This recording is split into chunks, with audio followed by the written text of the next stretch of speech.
It's Monday, January 27th, 2014, and this is the week that was, brought to you by SwimOutlet.com, the web's most popular swim shop. We're counting down the 5 biggest swimming-related storylines that took place in the past 7 days, including news from college swimming in the United States and a Canadian master swimmer making history. Let's get started with the number 5 story of the week. At number 5 is the news that the newly approved platforms to help keep backstrokers from slipping on the touch pads at the start will make their USA debut in April at the Arena Grand Prix in Mesa, Arizona. FINA approved the wedges last July, but no meet of major importance has put them to use yet as swimmers work to get used to them. Unlike the fin at the back of the starting blocks, this will be a little more difficult for swimmers and officials to get used to at meets. A mechanism locks into grooves on the starting block, then the wedge can be adjusted to the individual swimmer's preference. Once the race starts, officials would need to remove the wedge from each lane before the swimmers return to the starting end. The wedge has gotten the thumbs up from a few swimmers around the world who have tried it, and from many who have not, saying it reduces the fear of slipping, which happened on 2 major occasions just last year at the World Championships. On to college swimming for the number 4 headline, and it's the news that Eric Hansen submitted his resignation as head coach of the University of Arizona swim team last week. Hansen had been on leave of absence since October, and in that time, speculation ran rampant as to why the coach needed the time away from the sport. Rick DeMont, who had been serving unofficially as head coach, was named interim head coach. Many are now speculating that DeMont, who is in his 25th year as coach, will get the interim part of his new title removed soon.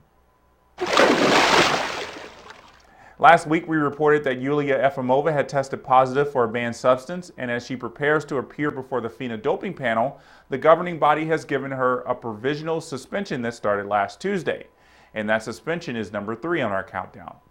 There's been no date set on that hearing, but until then Yulia Efimova isn't allowed to compete. If FINA rules against her and gives her an actual suspension, they could take away all the world records and performance money she's won since October, the date of the test in question. Though we learn of doping suspensions all too often in the swimming community, this is one of the biggest in the past couple of years and will cause many ripples if it becomes official. Let's go back to college swimming for our number 2 headline.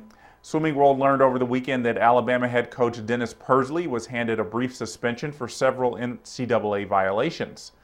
Though it remains unclear exactly what Persley did to warrant the suspension, it could spell trouble for the coach and possibly the team.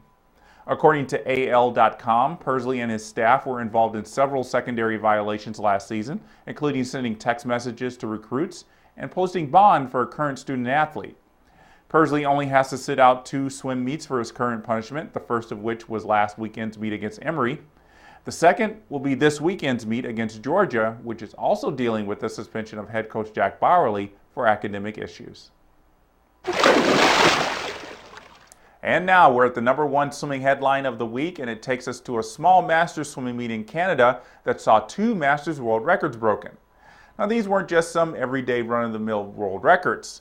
These were swum by Jarn Timmerman, the first man to compete in the 105 to 109 age group. Yes, you heard that correctly. Timmerman is 105 years old. Well, he turns 105 next month, but according to FINA rules, he has already aged up. Timmerman swam a 3:05.55 in the 50 short course meters backstroke and 2:52.48 in the 50 freestyle. But do the times really matter as much as the fact that he completed both races? I doubt many of us can imagine living to 105 years old, much less having the will and the ability to swim. Timmerman had been training twice a day for these swims, according to media reports, and he said those swims will be his last in competition. As a master swimmer myself, I can say that I am beyond impressed by Jarn's performances, and I am sure those who were lucky enough to be on deck in Winnipeg for this moment feel the same way. The news has taken over social media, at least among the master swimming community. Inspiring and amazing and awesome are just 3 words that describe these history-making swims. And it doesn't look like Timmerman's records will be in jeopardy for many years, since he is the only registered master swimmers we know over 100 years old are 2 women. One is American and the other Spanish. And that's going to do it for today's show. We'll be back next Monday with 5 more headlines that are bound to have people talking. I'm Jeff Cummings, and that was the week that was.